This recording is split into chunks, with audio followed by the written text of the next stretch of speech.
This is Live from the Table, the official podcast of the world-famous comedy seller. Come at you on Sirius XM 99 Raw Comedy, formerly Raw Dog.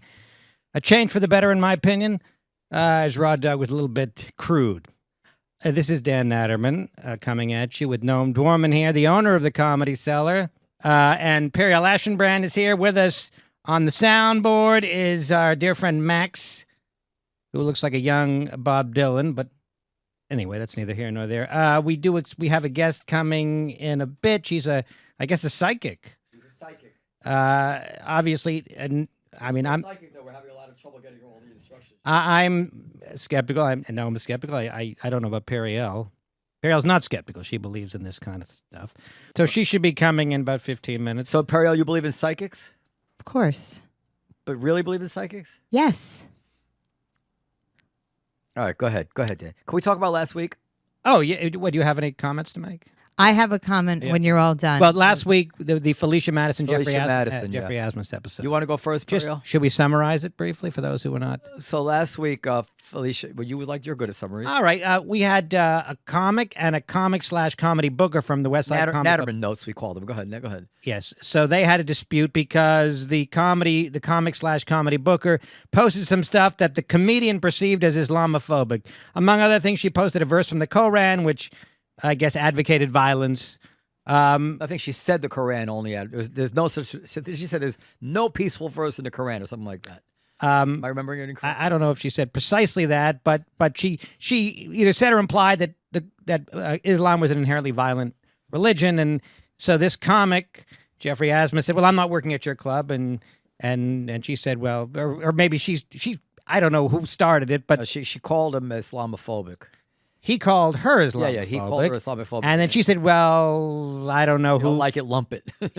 Basically, and then she said, you're not working here. And he said, I don't want to work at your stupid club anyway. It's a shit club. I'm summarizing and paraphrasing.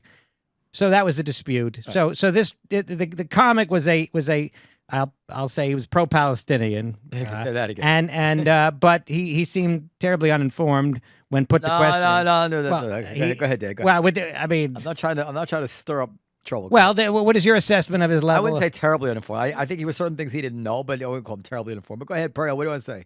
Oh, what I have to say is separate from this. You said you wanted to say something about this. I didn't know. I said I also want to say something. Okay, so let me say the following. I'm feeling a little bit bad about it. I just saw Felicia last night, by the way.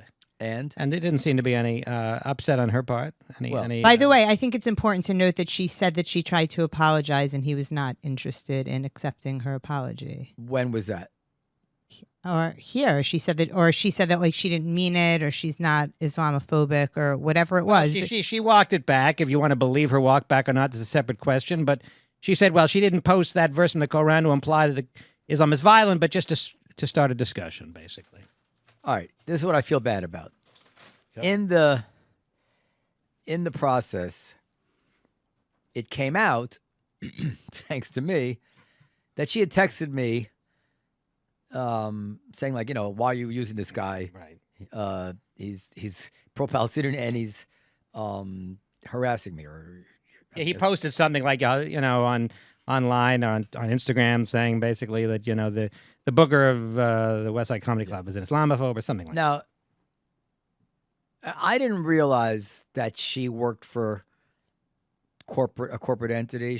So to some extent, it's not my fault. But I knew that it was her idea to do the show, and I knew that I couldn't, in good conscience, allow her to debate him on the incident and then cover for her about whatever text messages she sent me. That would be as putting my fingers on the scale. So I knew, and I asked her at the show. I knew I would have to read out loud the text messages, but I should have known that the text messages would be very damaging to her beyond the show. And what I should have done was, before the show, suggested to her, listen, if you want to do the show, you have to know that I need to read the text messages out loud, and give her the option not to do it, because now some comedians have gotten a hold of that and they're using it against her. And that was foreseeable. If not to her, to me, I should have seen that. And I feel bad about that. Nothing I can do about it now. Max, what do you say, Max? I know you have some thoughts about it. Yeah, I mean, I just think I think it's like not a good look to be trying to like blackball other comics just for like personal beliefs and like other clubs. So, I mean, she wanted to come on the show. I don't know. She set herself up for it, kind of, I think. Like, whether it would have been good to give her a little bit of heads up on the reading the text, but I don't know. I think that was just like pretty out of line that she did in the first place. Yeah, I mean, I asked her, "Oh, can I read text messages?" And she said yes, but it's all fun and games, right? It's a fun show, kind of like the Howard Stern show. They're fighting, whatever it is, but this is actually having some actual consequences for her. A situation it had died down. Again, it was her idea to do the show, but now it's come back and maybe worse. And I had a hand in that in some way. And being the wise voice, I probably should have prevented that. So I'm feeling a little. Instead of turning the show into the people's court, you mean? Yes, Perry. So, and then to make matters worse, when the show ended, I asked Periel to make sure that they cut out all the Israel-Palestine debate because I was tired of getting trashed about that. And it's not relevant to the show. And of course, if you go online now, you can hear the entire Israel-Palestine debate. Okay, 1 second. So this is. So I had to stop the comments on YouTube because I'm tired of being trashed. Okay, so you can always just not read them. No, but here's the thing. No, other people read them too. Oh, okay. First of all, it's obvious that a lot of those comments are bots, but that's neither here nor there. Bots? You know what a bot is? Yeah, I mean, it's like a bunch of nonsense that is just like, it's not a real person. Like, oh, I read the comments. I read the You think there are bots programmed to place comments about me on my YouTube page? I think that, okay, I don't, bots. Well, they're trolls. Yeah, Trolls are not bots. Okay, I understand fine, that, but they're trolls. This is whatever. such a cliche. They're bots. They're trolls. Nancy Pelosi, it's bots. Okay, but this is neither here nor there. This is you what said it. This is. Well, I misspoke. I meant trolls. This is what I want to say. Go ahead. Number one, I bots. Go ahead. would like for you to do two things. The first thing I would like you to do is not be a jerk when there's a mistake made. Okay? Because it's really gives me anxiety and it's fucking rude and it's totally counterproductive. Maybe I need a bot. Bots don't react to it. So we spoke before I posted the Felicia Jeffrey podcast and we thought about what the title should be. And then I put that title. Oh, Periel. No. It's like I made a mistake. I didn't even bring that up. I'm bringing it up because it's so obnoxious. Like, am I really fucking not giving a shit and just like letting YouTube auto-populate our titles? Like, do you really not give me like the benefit of the doubt at all? It's not the first time we've had. It's the second time. I'm unaware. What happened? So I go to the YouTube. And I'm like, we're not getting many views on this. I go to the YouTube page, and we were getting a lot of views. And the title of the. No, I got comments. And views. We got a lot of views. Below our normal rate. Anyway, and the comments, I'm sorry, and the title of the YouTube thing is the file name. It's so basically what happened was LFTT, blah, blah, so blah. So what happened is that... That's the title. And this is similar to something that happened on Spotify. And... So, okay, very fucking occasionally, like the thousands of podcasts that I've posted. I've never seen that in anyone else's podcast. First of all, you wouldn't see that in somebody else's podcast. You're not like going through for errors in other people's podcasts. Anyway, it obviously reverted back to like what YouTube auto-populates the title as. Revert back. You never put it in. That's not true. It doesn't revert. Of course it does. Once you save it, it doesnly revert. Okay, well, that's not true. That's not true. Why does every technologically semi-illiterate person I know think that there's ghosts in the machine. There are not ghosts But, in the but people machine. who are good at tech, nothing ever reverts. Okay. First of all, I've posted thousands of these for us, and I have fucked up maybe 3 times. Also, the title was terrible. It was not. Dan came up with the title, and it was great. What did I come up with Dan came again? up with it? I'm sorry, never mind. What did I come? What was the title I came up with? Mixing business with politics. Terrible. Oh. What would you? You know, suggest? you don't get to do that unless you want to be responsible and you're going to answer in a timely fashion and title the episodes, because Dan and I speak and we're thoughtful about it, and you don't get to do that. Let me tell you why it was bad title. I would also like you to say, and the other part of it I'm is, sorry. thank you.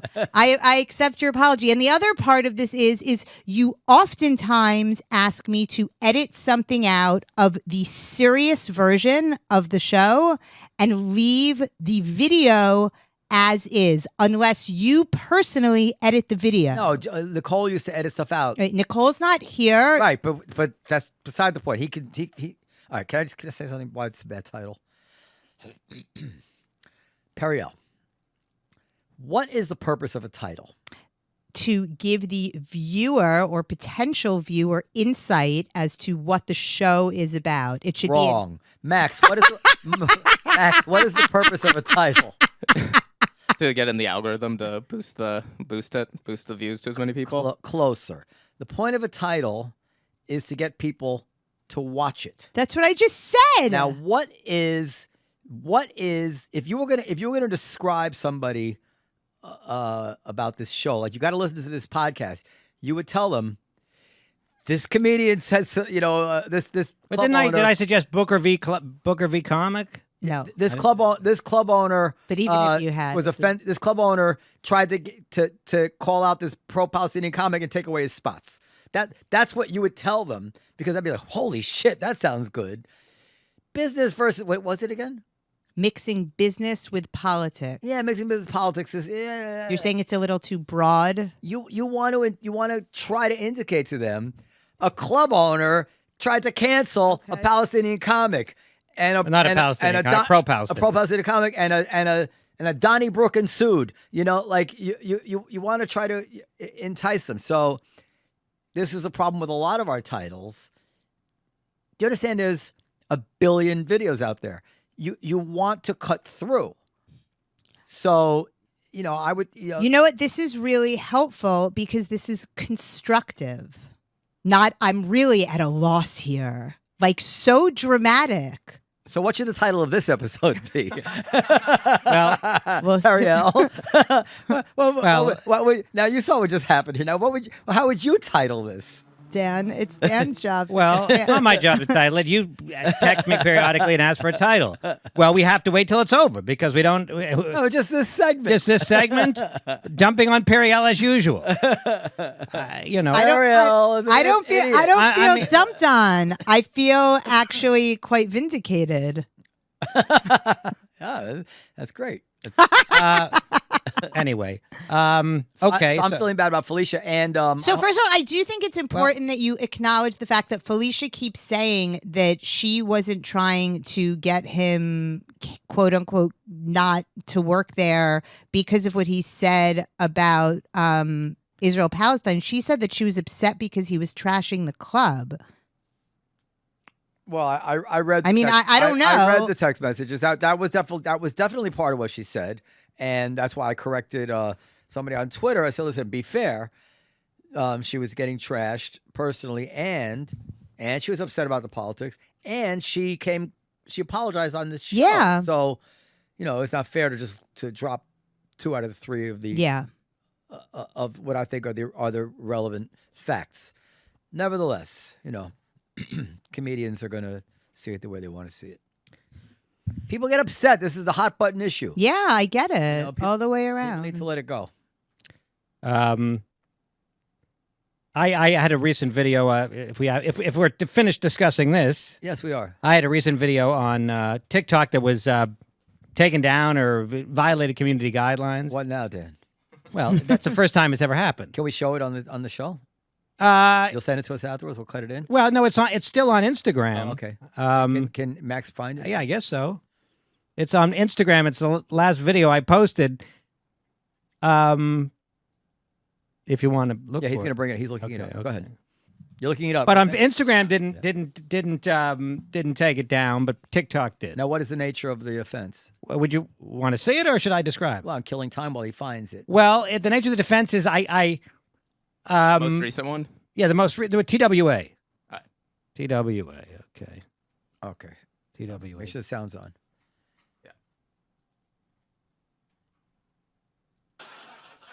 We've come a long way in this country because when I was a kid, gay America was in the closet, okay, and trans America was an insurance company. So, I'll just... And there was an airline back then. Anyone remember Trans World Airways? They went out of business, but I don't think they would name an airline Trans World Airways today. You know? What about Transphobe Airways? Ladies and gentlemen, this is your captain speaking, and you know what I mean by ladies and gentlemen, all right? Well, I got to spell it out for you. You got to cock. You're a gentleman. Anyway, we do expect an on-time takeoff. You got to be careful because somebody could just take the part where I said you got to cock. You're a gentleman, and without any of the context, and you know, and they put it online, and then it goes viral, and I have a career. So. All right, that's it. Is that one of the videos we produced?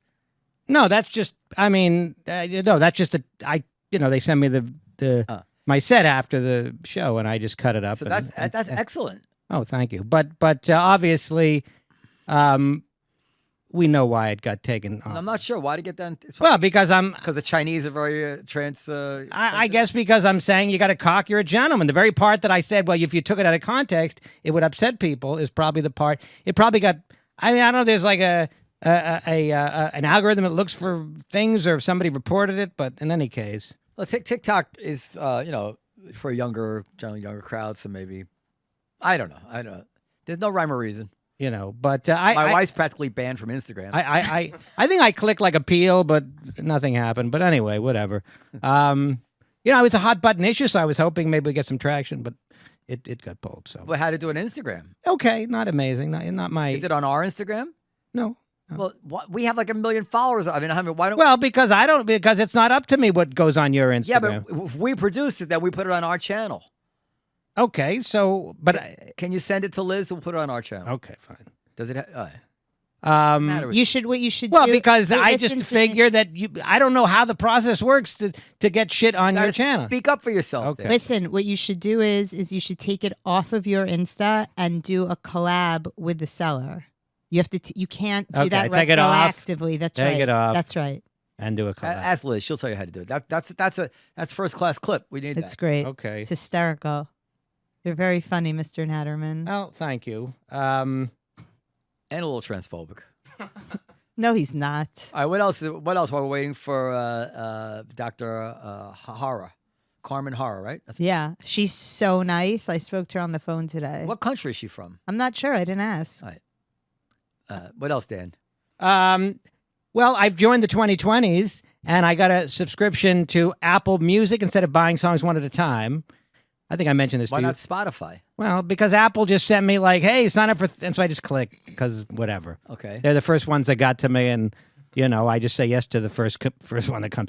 But, so now I have access to 80 trillion songs. Yeah. Which is all fine and good, but now I got to find songs I like. This has actually pushed me for the first time in my life to search for music. And hunting, I have gone in search of songs that I'm not tired of. Most people listen to the same 50 songs over and over. Well, right? but I don't want to do that. You know, if I'm going to pay a whopping $10 a month, I'm going to get my money's worth and hunt and search. And I have found some gems. They're gems for me. They may not be gems for anybody else. But I have discovered, first of all, I ventured into the waters of country music, into the muddy Mississippi waters of country music. Folk. There's a great song by Tracy Chapman that I never knew about called Sub City. Mm-hmm. You ever hear of it? No. Didn't you go to college with her? Yes, I Yeah, did. Noam did, yeah. Anybody ever hear of Joan Armatrading? Yes. Yeah, this chick's a beast. Yeah, she's great. This is old music. What's that? This is old music. This is $10 a month. Yeah, it's old music, but no, it's new to me. You know, they sucked the blood out of the music industry, didn't they? It used to be when I was a kid. When I was a kid in the 70s, an album cost $6, $7 for 10 songs. Yeah, but usually only like one or two. Right, but I'm saying you bought and you'd buy. $10, yeah. I had hundreds. hundreds, if not 1,000 record albums for $7 a pop of 1979, 1978, whatever dollars, right? Yeah, which is like 30. Now you have every song for $120 a month, a year, which is what in 1979, which is $30 maybe in those $20. Like it's absurd, and that money has to be spread around everybody. I mean, who knows? Maybe Max will look it up. How much less money is being spent to buy music than used to be? Yeah, the only advantage is that people might be listening to artists like I'm doing that they otherwise wouldn't have listened to and discover them. And not that I'm going to go to their shows, but No, aren't they all dead? No. Tracy Chapman's certainly not dead, and Joan Armatrading I don't think is dead. I don't think she's dead. And there's a bunch of others that I that just two that I mentioned, but yeah, they got to make it on personal appearances, I guess nowadays. She's it's just here. like there are certain things. Max. Spotify Sorry. pays 3/10 No, that's not a tenth. of a penny. Right? Oh, maybe of a penny. Yeah. Yeah, per stream. Per stream. Yes, hold on 1 second. Yeah, 3/10 of a penny. Yeah. Is it? What? That's crazy. Is entering it out? Anyway, so but I meant the total number. So yeah, so that's the music business. It's one of these things that there's a few things which nobody sees coming, and the bottom just drops out of something. Music business. I had friends who were heavily invested in payphones. Right. I know people who bought taxi medallions before Uber. Right? It's like you just never know what's going to happen. But this is one I don't think anybody saw coming. And I guess movies are still making money, right? I don't know what's going on. Not with quite in the movies. same way, but I don't know what's going on with movies. all right. But, so I'm not a psychic, but I think we're having trouble with the. But I mean, the musicians couldn't kind of band together and say, this is. I mean, I guess not. I mean, is there like ASCAP or something? I mean, or the record companies that just say, no, we're not giving it away. You got to pay us per stream, whatever, some reasonable amount. It is apparently a very controversial issue in the music business, but I guess they don't have the leverage. I mean, if Prince, I think Prince wouldn't let himself be streamed or something. Like Prince fought it for a long time, but I guess if they all banded together, and the thing is, they also don't own their publishing, a lot of them. But the record companies can band together. That's a lot easier to do. There's less of them, and they have a lot more power.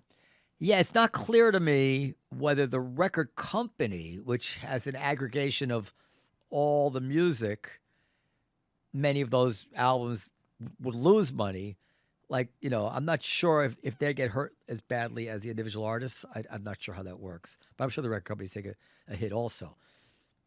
You know what? I don't know what I'm talking about because the artists get streamed. But whatever it is, obviously it's crazy. I mean, you can work backwards and know that you used to spend, everybody individually used to spend many people spend $100 a year, and now it's anyway. Okay, we're joined by Carmen. There she is. How do you do? Carmen Harra, the world-renowned intuitive psychologist, relationship expert, best-selling author, radio show host, and TV personality. And we welcome her among us via the miracle of teleconferencing. How do you do tonight? Me, I'm doing great. Oh, good. Well, good to have you here. Turn her up a little bit. Listen, we're very excited to have you. We have a lot of questions Okay, about. fabulous. I'm waiting for the question. Okay, so wait, Max, got to turn her up a little bit. Talk again. Talk again. Talk. Can So you once Can you hear me? louder. Is it? Yeah. Okay. No. He, our tech guy has you. Okay. So that's the first question. Well, okay. So you are both a trained psychologist, Mm-hmm. And a psychic?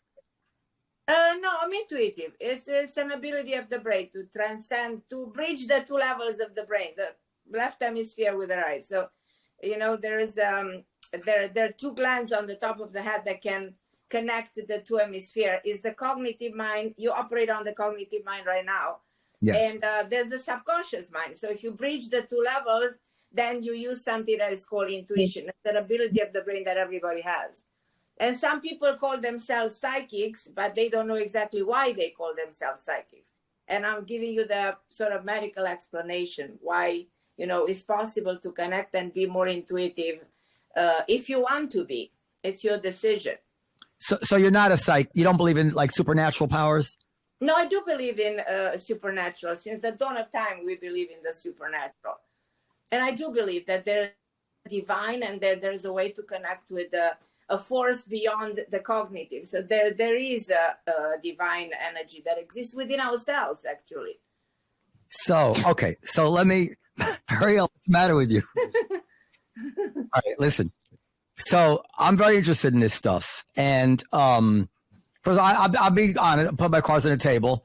Well, you probably know this. I'm skeptical of Fabulous. I'm skeptical too. So yeah, but that's fine. I respect. So, and also you're a trained psychologist. Yes, I have a degree in clinical psych. I studied medicine at Cornell, and now I'm a student at Harvard. So I'm studying medicine at Harvard too right now.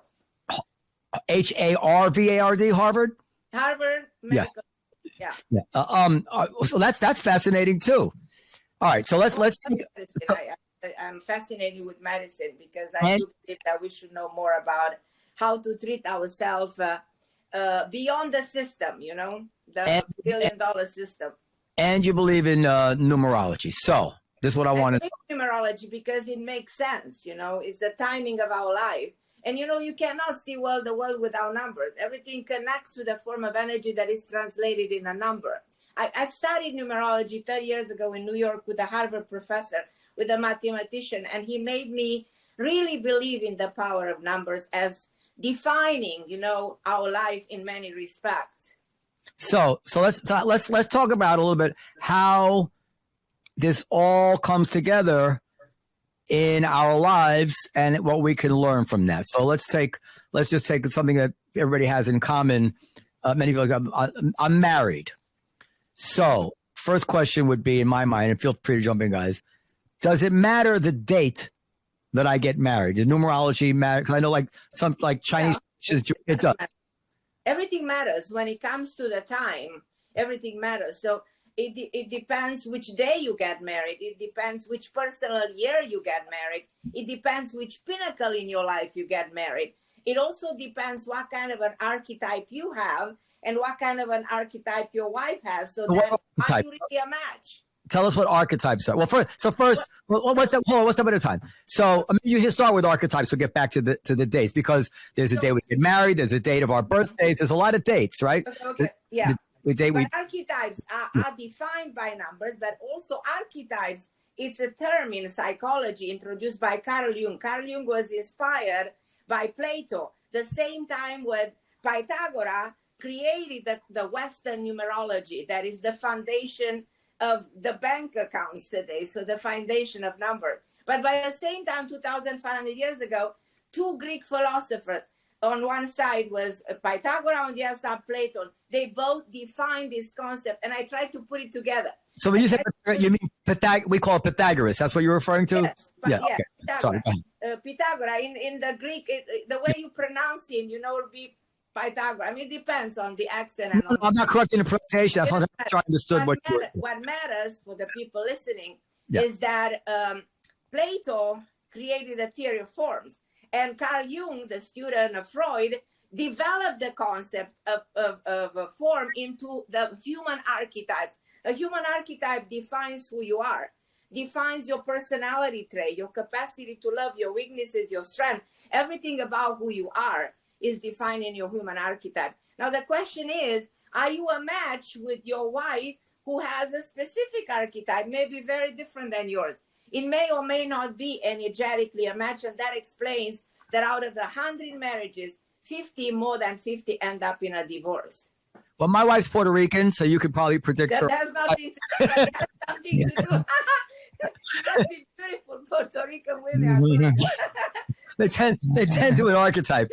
So how do we analyze our own archetypes? And give us some examples of some. Like, for instance, if you're a number one, let's say people don't understand how you are a number one. You take the month you're born, the day you're born, the year you're born, reduce everything to a single digit, and let's say you come up to number one. You're number one, you're a very independent. You have a hard time committing to somebody. You go to numerous divorces. Larry King, the famous Larry King, he was married 7 times. He was a number one. Wait, how do you reduce it? What do you mean reduce it to a single digit? How do you do that? So you add up. Like I'm born March 25th. So 2 plus 5 is a 7. I'm March is a 3. 3 plus 2, 5, which is a 7. 3 plus 7 is a 1. 0 doesn't exist in numerology. 0 is a multiplier. And you add the 1 to the year when I'm born, and the year is reduced to a single digit. So let's born you born in 1960. 1 plus 9 plus 6 plus 0, who doesn't exist, we equal a 7. And 7 plus 1 is an 8. So that it means you're a number 8. If you're number 8, you're a workaholic. 8 is money. 2024 is money because 2 plus 0 plus 2 plus 4 equals 8. 8 this year is the year of revolution, the year of restitution, the year of earthquakes, the year of Republicans taking over the Democrats, is a year that brings a lot of stuff because it's a number year that has a lot to do with money. So I'm just giving you an example in which way a number addressed to the year you are in has a lot to do with everything that's happening in the world right now. So even the fact that 2, 0, 2, and 4 is a feminine number has to do with Trump running against Haley and not to a man. So the fight between the man and the woman has a lot to do with 2024. On top of it, Trump losing in front of a woman in court has a lot to do with 2024 because it's a feminine year. Now, here's a question. This is a skeptical question. Yes. There was a time on planet Earth when people used a different calendar. And absolutely, I agree with you. Definitely. The numerology, like if let's say they're using the Jewish calendar, would it be the Jewish numbers they added up to? Or was it always the Roman calendar, but they didn't know what the numerology was? But I don't know if, you know what I mean? You go back to the ancient Kabbalah. That's a different story. I'm only analyzing from the point of view of the Greeks. I'm only the different numerology, the Chaldean numerology, the Vedic numerology. So we're going into different systems of calculating time. I'm applying to the Western numerology. I'm not talking about the ancient teaching of Kabbalah, but Kabbalah is the essence of everything. I'm a very convinced Jewish woman, you know what I mean? Who I believe in Kabbalah. You're a Jewish woman? Yes. But you're not born. Where are you originally from? I was born in Romania, but there are a lot of Jews in Romania. And there are, you know what I mean? We are very... Jewish in Romania, or you converted to Judaism? No, I converted to Judaism. My husband was from Israel, yeah. I see. So now, when you're doing therapy, let's say couples therapy, if 2 people come in and you get their numbers and you're like, oh, no, this should have never happened. Do you say, save your money? Yeah, I do that all the time. I used to do couple therapy in New York, and I met Jennifer Lopez in 2003, and she was involved with P. Diddy. And I told her, you're a 3, he's a 4. Forget about it. Run away from him with the speed of light because something bad is going to happen. And that's exactly what happened between Jennifer and P. Diddy. Then I was the one telling her 20 years ago that her husband now is actually the real soulmate because they are a match. She's a 3, he's a 6. That works. They work together. You know, so you have to understand what works and what doesn't in the energy field, and has nothing to do with Western numerology, Chaldean numerology. It has a lot to do with the energy we are born of, you know? Years ago, this is a funny story. Years ago, when I used to be a musician, Mark Anthony, I don't know when he was with Jennifer Lopez at the time, and he came down to the cafe, and we were all hanging out. Me and some musicians were hanging out in front with him. It's great. And then the phone rings, and it was Jennifer Lopez on the phone, and he's like, Oh God! You know, he's like, and then, yeah, honey, I'm with the guys, like just bullshitting.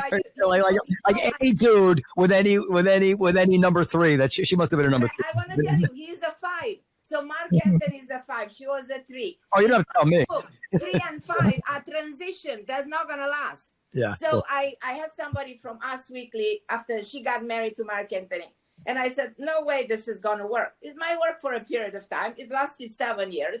And it fall apart because 3 and 5 are not going to be a match in time, just temporary. It's a transitory relationship, you know? Now, can I go ahead. just clarify how this is calculated? So the numbers in my birthday add up to 18. So does that mean I just add the 8 and the 1 and get 9? Is that 18. A 1 plus 8 is a 9. So you're a number 9. 9, yes. Humanitarian. I'm humanitarian. Good. Yeah, you like to help the world. People don't really understand you because you're very deep. In a way, you can be an introvert. I don't know if you see that about yourself. You have a hard time. You hide things about yourself, but you love to do good. Yeah, I hide a lot of stuff, but I do hide. But I certainly hide some stuff. We were talking about a threesome I had in Aruba a few weeks ago. I didn't hide that, but I'm a 6. Yeah, I love the 6. The 6 is the hopeless romantic. That's all right. The people that are the love of the world, you know. Wait, how did you do this? Oh, we got to figure that out. So let me ask you some more questions. So now what else can you tell us from this? Can you tell us, do you have any insight into who's going to win the election by the numerology? Well, this year is the year of surprises. This year, everything we expect is going to happen completely opposite. What I know for sure at the Democrats are going to lose this election. That I know for sure. But I'm not convinced that Trump will be our president. So I don't know what's going to happen here because the way it looks like it's going to be Trump against Biden. And it's obvious that Biden is going to lose. The problem is Trump going to be our president? The answer is no. So then what's going to happen? The unexpected. This is the year that's going to surprise us, starting with the month of March. With everything we cannot even imagine. It's beyond our imagination. That's why it's called a karmic year. This year brings back everything that could have happened in time. Like this year is the year of the dragon and it's the year of karma. So which means repetition of the things that happened. If we go back in 1952 was a karmic year and was the year of the dragon. And you guys, do you remember what happened in 52? What was the major element of 1952? Putin was born. Queen Elizabeth became queen. The Republicans took over the Democrats. The biggest earthquake took place in California. We discovered the atomic bomb. So events like 52 are brought back in this year, shaking humanity. So things that we can watch and see what's going to happen in Russia in March. Watch and see what's going to happen through the course of the year that totally will blow my mind. Plus, this is the year when people are going to march in the street and express their dissatisfaction, their pain. It's like the year of revolution and justice. This is to define 2024. Not to be, but it wasn't the atomic bomb, or maybe the high. How did it work? Was there a hydrogen bomb? Hydrogen bomb, yeah. Yeah. All right. So okay. So now. All right, so Trump's not going to be president. I think we made news here tonight. Trump is not going to be president, but it's not going to be Biden either. A lot of people who love Trump, but expect the unexpected. I don't even think Trump wants to be president, to tell you the truth. It might look like this. I know what he wants. What's happening within Trump? He doesn't want to be president. He wants the satisfaction. Got it. You got it. You got it. Of winning after they did. So now, what did all this tell you about COVID? Were you expecting COVID? What kind of insight did you have into COVID about? Do you think COVID was a natural phenomenon? Do you think it was created by man-made? What do you man-made? I mean, a lot is man-made. Money is man-made. COVID is man-made. Illnesses are man-made. Suffering is man-made. Banking system is man-made. Everything is man-made at a deeper, very, how should I say, we don't really bring the divine within this world. That's why this world is in so much anger, trouble, conflict and war. But you mean man-made in a laboratory? Yeah, man-made in a laboratory, 100%. Would It you will say be revealed. This will be revealed that this is man-made, will come to the surface. probably by people who were years of the dragon? Maybe. Anyway, so okay. So you believe COVID was man-made, and that's based on what your insight into karma. Like, well, I'm interested. Like, how does explain the thinking that brought you to the conclusion that COVID was man-made? It's not something you read in the New York Times. Because COVID is a karmic disease. You know, diseases that are karmic are diseases that come back.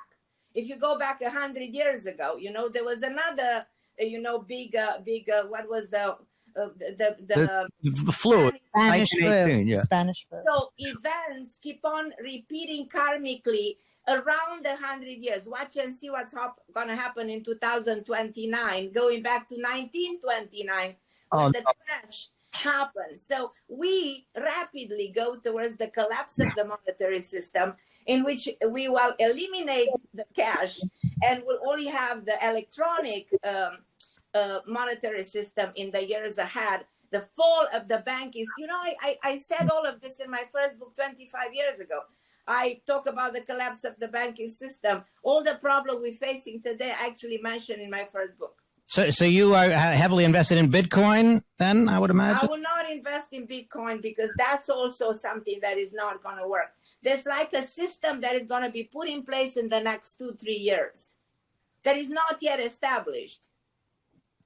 All right. So tell us, karma is something that we all think about a lot. We'd like to think that if we do good things, that good things will happen to us.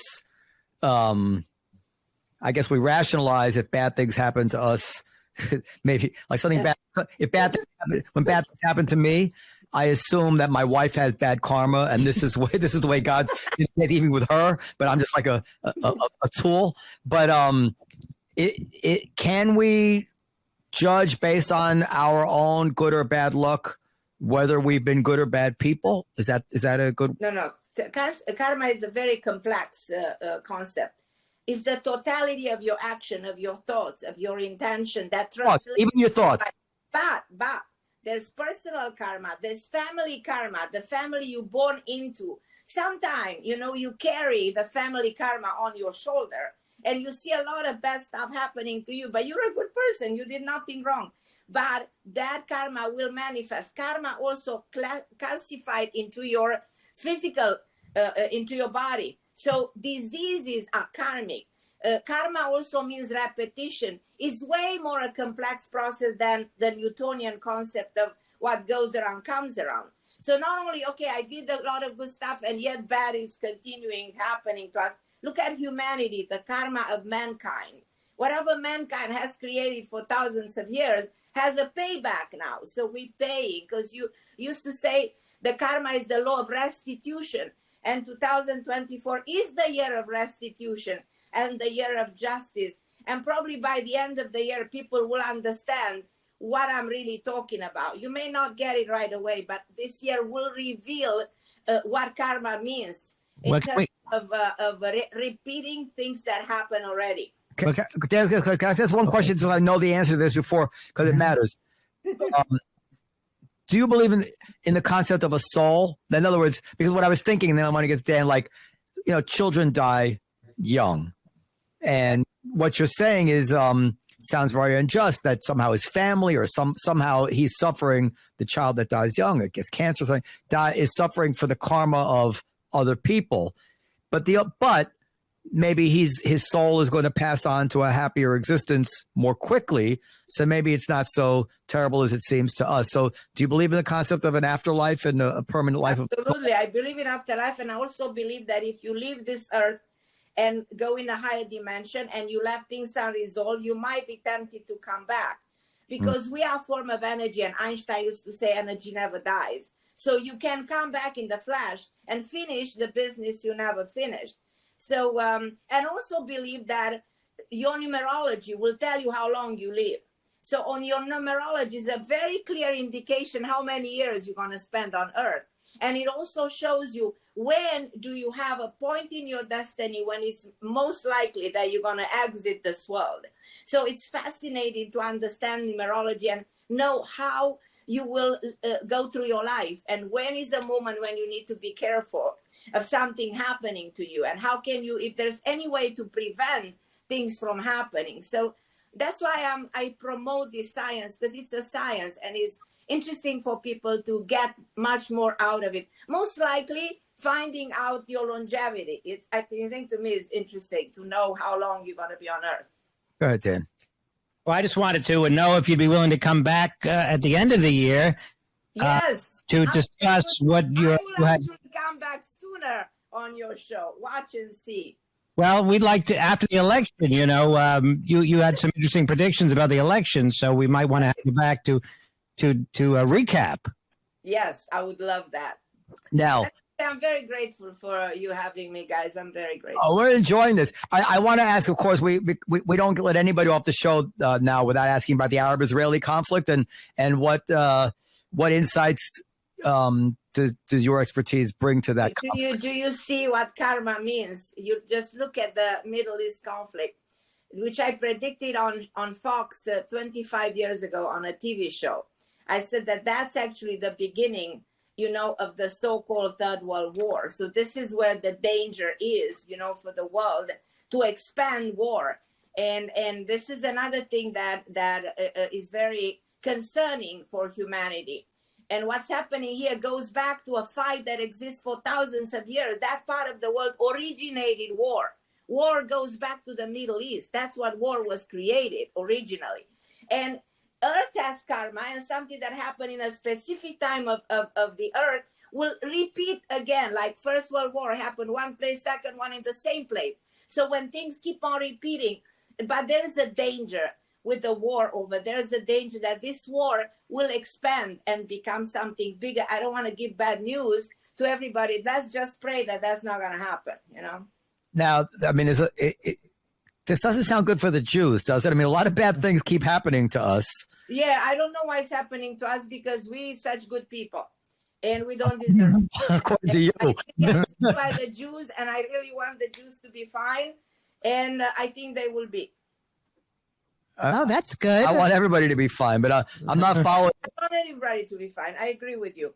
But something wrong. I apologize. It doesn't seem good. Our karma doesn't seem good. Okay, Peria, you have some questions? I actually, hi. Hi. Hi. I was actually really interested in what you had to say about Israel, but you already asked her. And also, I think it's interesting that you're from Romania and your husband was Israeli. Yes. All right. So, okay. So I in New York, actually. You went what? to Israel and moved to New York. You lived in New York. Sorry, New York. moved to. So, okay. So before we go, I brought up your website here. And there's a lot of a new book out, by the way. She wants to. What's the name of the new book? The new book is called +1, The Numerology of Relationships.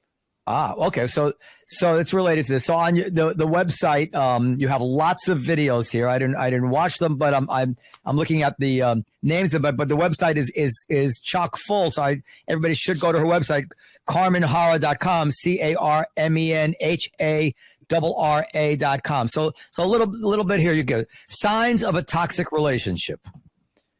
What are the signs of a toxic relationship?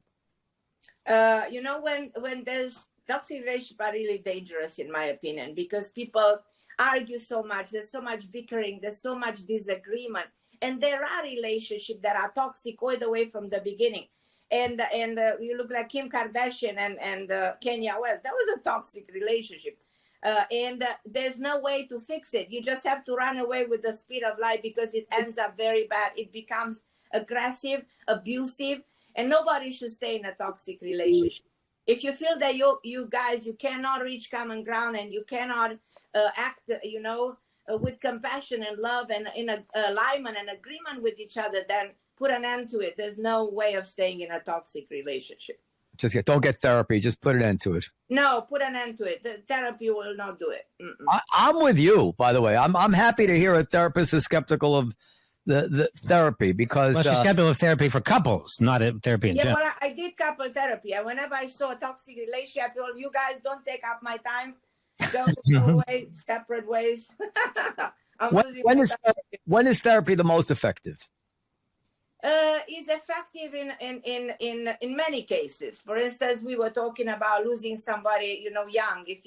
If you lost a child, if you were betrayal, if you depress, there's so many cases, we can talk for hours when therapy is efficient and productive and can change your mindset, because it's important to switch, those addictive emotion of negativity, of sadness, of hate, of anger that are dominating people sometimes. And therapy is influential in changing that. What do you feel about medications? I've studied a lot lately medicine, and as I'm going to Cornell, I'm studying at Harvard. I'm studying, the impact on medication, and I'm a firm believer that there are things that can be done naturally, so that you don't depend of serotonin receptors when you can take Travacor.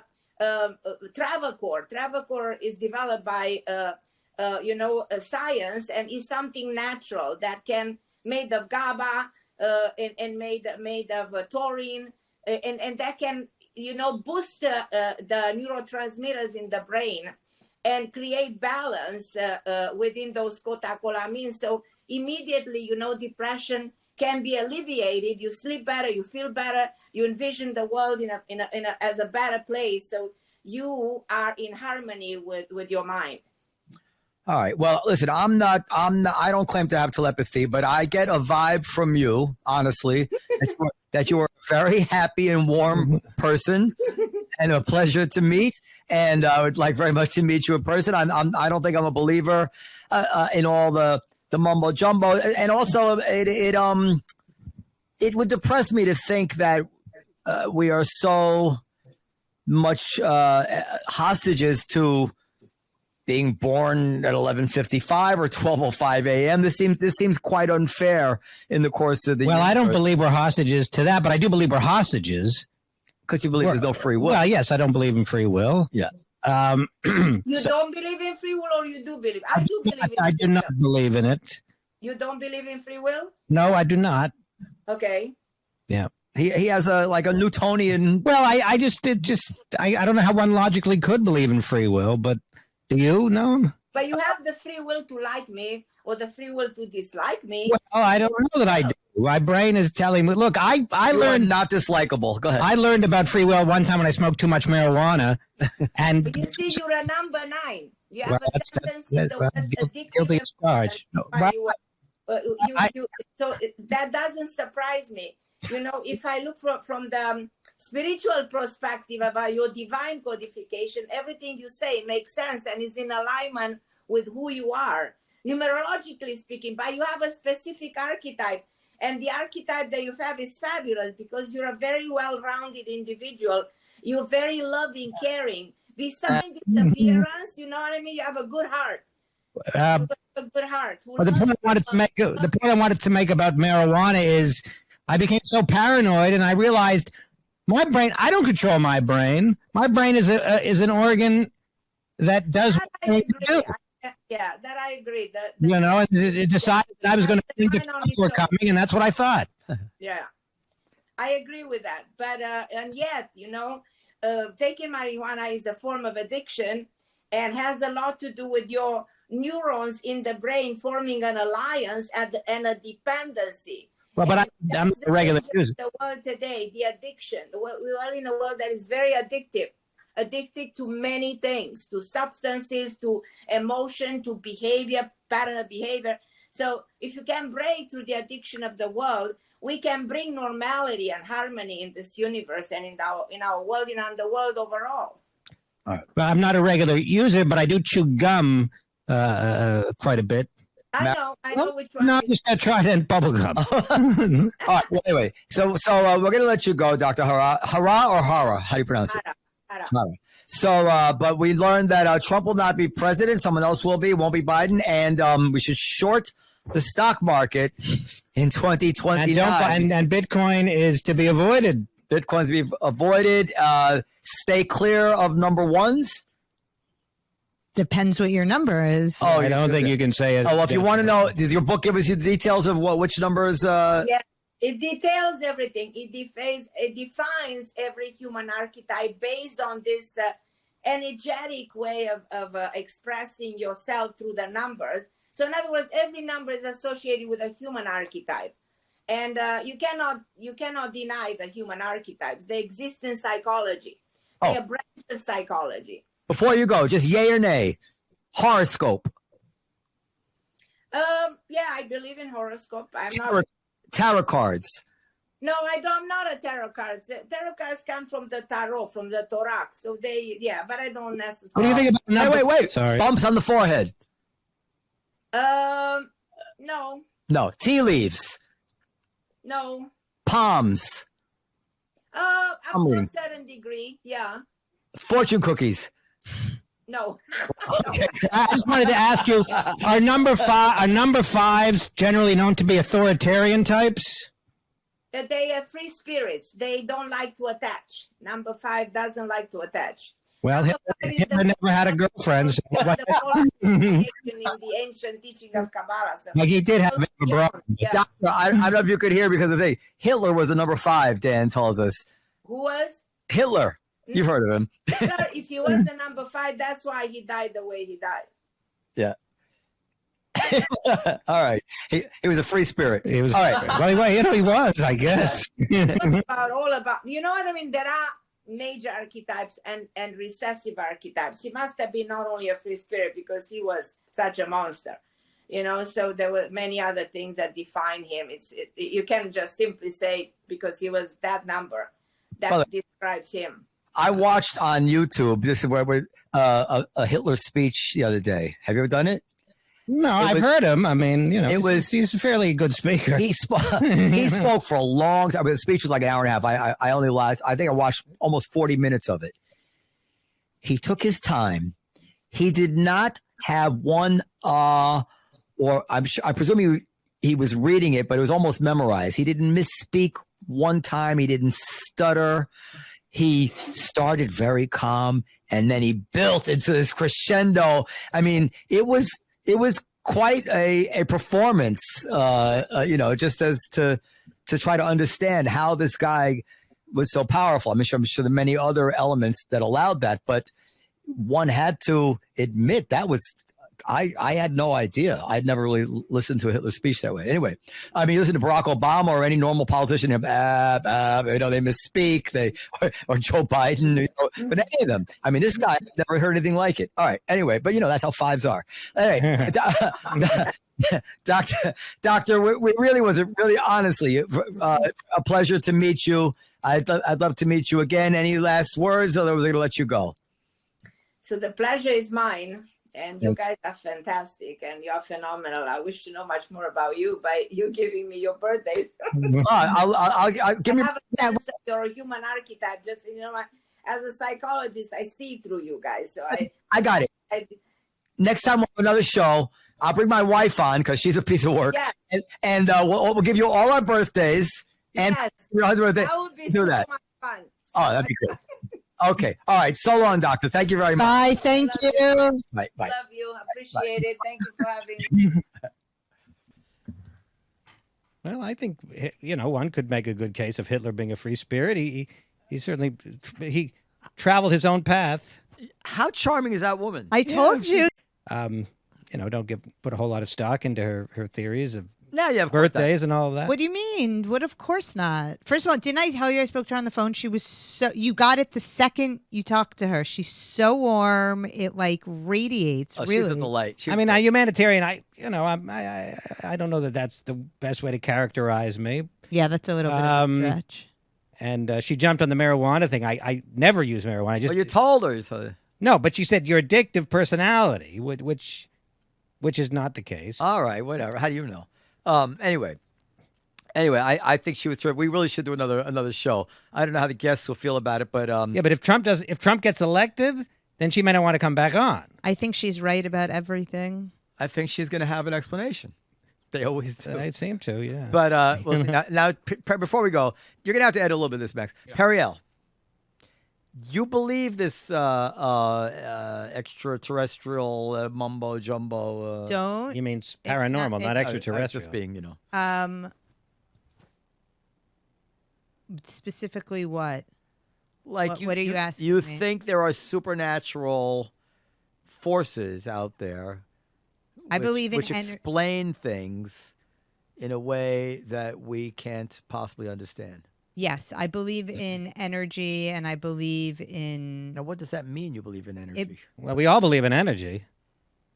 No, not like I believe that there's energy, and like when you do something good, you're creating good energy, and that has an effect. I believe that. Will someday science develop a meter? No, because it's not like that. It's not like that. What do you believe happens after death? Well, I'm not sure, but I think that something happens. A lot of well, to quote Louis C.K., a lot of things happen, but you won't be around. You won't be around to see it. I think a lot. I mean, I think that your energy does continue on. Well, in a absolutely, of certain course way. it does. And your matter and your energy continue on, but that won't do you a whole lot of good. Well, I don't know because- what that means. What do you mean? Like, for example, sometimes like something will happen and you're like, that's a sign.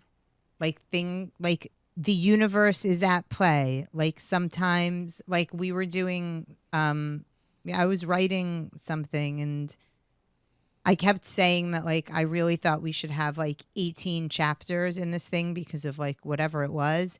And then when I finished writing the proposal, guess how many pages it was? 18. 72. Which is What does that have to do with multiple of 18? Yes. I mean, it's kind of a stretch, don't you think? No, not at all.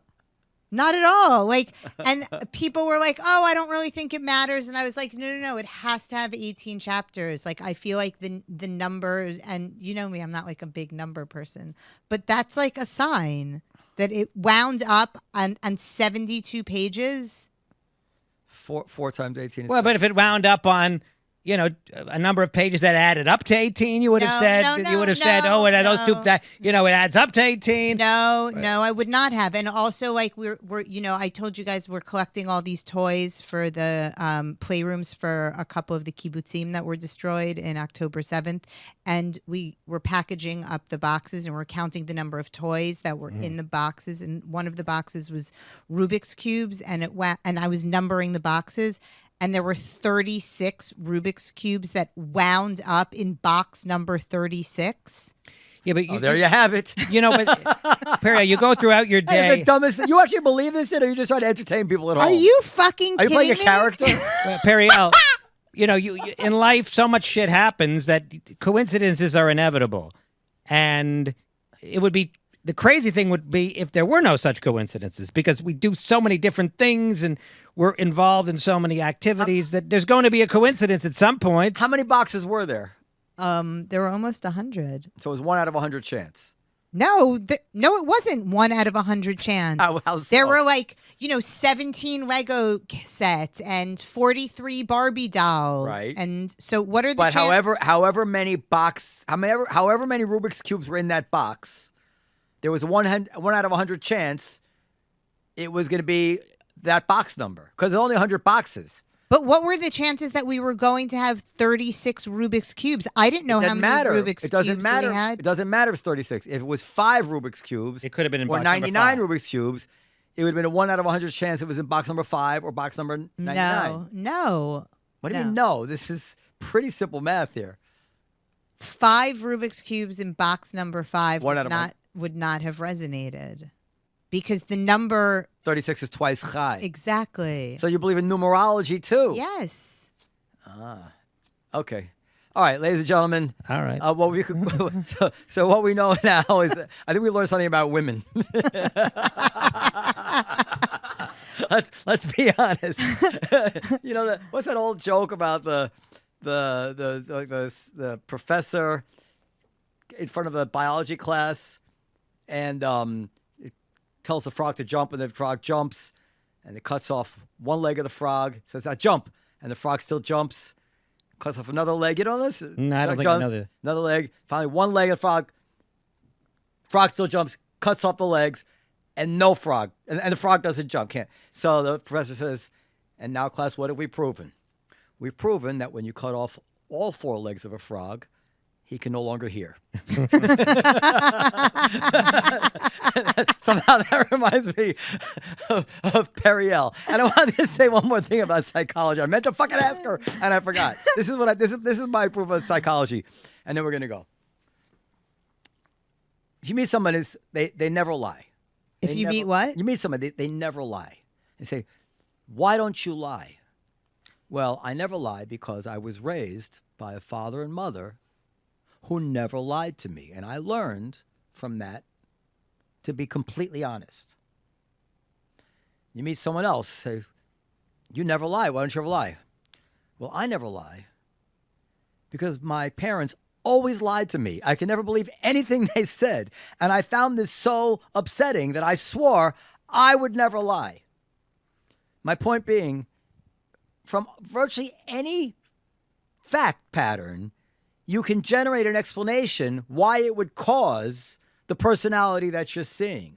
And this is why it's bullshit to me. You don't follow me at all? Yeah, but one of those. I don't. Yeah, I mean, I'm following you. I mean, First of all, there is an explanation. I mean, He's probably born with the gene that you know. That's an explanation too. Yeah. well, how do you explain that? Like, you give her your number and then she really tells you what your archetype. I mean, do you believe in archetypes? Of course, I believe in archetypes. What am I? But your question is, do you believe that they can be predicted by your birthday? Yeah. Yes. Are you punking me? Of course. What am I, an idiot? Of course, I believe it. This is science. So you do believe that your archetype can be determined by your birthday? Of course. All right, ladies and gentlemen, we have to go because it is 6:34, and if we don't end this now, we'll be ending at 6:35, and that would be. I don't have to tell you what that means. Good night, everybody.